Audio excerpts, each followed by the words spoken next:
When early outsiders first mapped the labyrinthine Jiundu swamps of Zambia, they initially viewed the local legends through the lens of spiritual myth.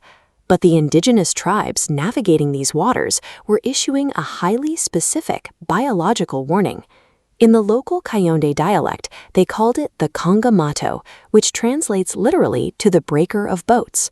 Tribal records identified it as an aggressive, territorial animal native to the hidden nesting grounds of the Jiundu and Bangwelu swamps.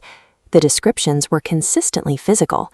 The tribes detailed a massive flying reptile with a 7-foot wingspan and dark red, leathery skin. They were explicit in noting that the animal was completely featherless. Its head was aerodynamic and angular, featuring an elongated beak lined with rows of razor-sharp teeth, an anatomy optimized for snatching aquatic prey and inflicting massive lacerations. These precise anatomical details describe an apex predator operating within a specific wetland environment, matching the biological reality of a relict pterosaur. According to the earliest oral histories, fishermen knew exactly how the creature hunted. It used the dense upper canopy of the swamp to drop silently onto its targets, rather than striking from the water. A heavy body falling from that height generates significant kinetic force. Accounts detail the creature slamming into the center of wooden dugout canoes with enough momentum to shatter the wood. In the aftermath of the strike, the creature would beat its heavy, leathery wings against the water's surface as it dragged its victims beneath the murky depths. This repeatable attack pattern defined the Kongamato as a recurring physical hazard for any traveler navigating the deep river bends. These pre-colonial oral histories eventually intersected with Western records in 1923 with the arrival of British explorer and magistrate Frank Melland. While living among the Kaonde people, Melland collected consistent reports of this boat-breaking anomaly. He found that the tribal warnings were not based on religious lore, but on territorial encounters with a specific animal. Melland decided to test if the locals were describing a real animal by showing them a biological reference book. This attempt to cross-reference tribal warnings with Western scientific literature created a rare point of intersection between oral history and formal zoology. Melland opened his book to a scientific illustration of extinct Jurassic flying reptiles and presented the page directly to the tribal elders. Every elder present immediately pointed to the diving pterodactyl on the page. They identified the creature by name as the Kongamato. The Kaonde elders described anatomical dimensions that matched the known fossil record of prehistoric pterosaurs, despite having no prior exposure to paleontology. The 1923 identification suggests that these ancient survival warnings were rooted in physical observations rather than spiritual metaphors. Scientific circles eventually countered Melland's report, suggesting the cryptid was a misidentification of a local bird. Skeptics proposed a shoebill stork, a large bird native to these African swamplands, as the most likely candidate. However, the biological traits do not align.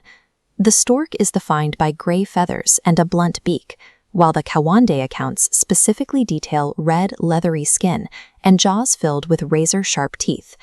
Furthermore, the stork lacks the physical density and momentum required to smash through the center of a wooden dugout canoe.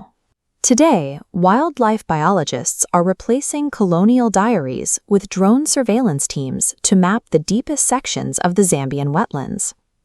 Researchers are using high-altitude LiDAR imaging to penetrate the dense jungle canopy, scanning for biological anomalies hiding in the lightless, swampy interior. The search for the breaker of boats is now a systematic data-gathering operation. The Kongamato story illustrates how indigenous observations can provide a biological baseline for researchers, waiting for modern technology to document the anomaly. Most of us learned that prehistoric reptiles vanished 65 million years ago, but that closed-book narrative assumes we've actually searched every corner of the planet. Between the borders of Zambia and Angola lies an immense, virtually impenetrable network of dense wetlands. It is one of Earth's last truly uncharted biomes, a place where the canopy is so thick that sunlight barely touches the water. For generations, the indigenous people of this region have warned of the Kongamato, a massive, aggressive flying reptile. And for generations, Western scientists dismissed these warnings entirely, writing them off as local folklore or perhaps misidentified swamp birds. But the tools of discovery have changed. Today's biologists aren't relying solely on binoculars and dugout canoes. They are penetrating this isolated environment with high-resolution drones and portable genetic testing equipment. By deploying modern sensors directly into the canopy, researchers have taken the Kongamato out of the realm of myth and placed it squarely in the crosshairs of an empirical, biological manhunt.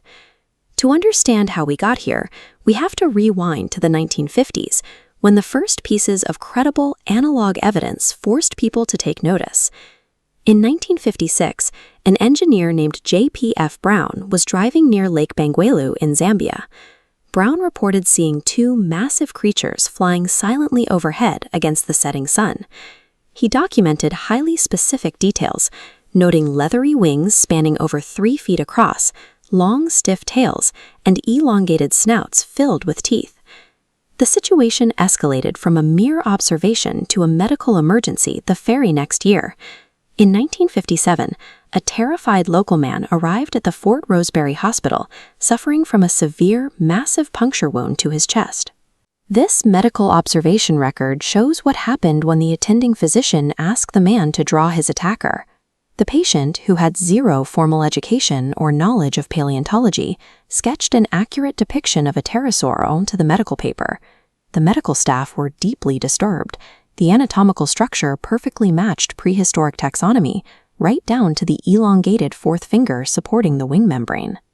These mid-century records moved the conversation beyond campfire stories.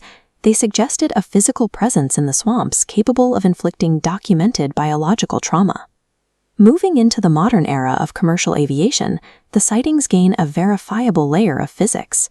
Recently, a commercial bush pilot was flying a low-altitude supply route over the dense Jiundu swamps. While navigating above the tree line, a massive, dark red, featherless creature suddenly banked directly across his flight path, forcing a terrifying mid-air near miss. This vector model visualizes the pilot's report using aerospace physics. We see the intersecting trajectory of a creature with an estimated 7-foot wingspan. To interact with an aircraft at this speed, the animal must possess substantial aerodynamic mass. The biological mass of the creature generated a violent wake turbulence that physically rattled the small Cessna aircraft right before the Reptile folded its wings and executed a high-speed dive straight into the thick swamp canopy. This mid-air encounter grounds the Kongamato in reality. It gives the creature measurable mass, observable speed, and a direct aerodynamic impact on modern machinery.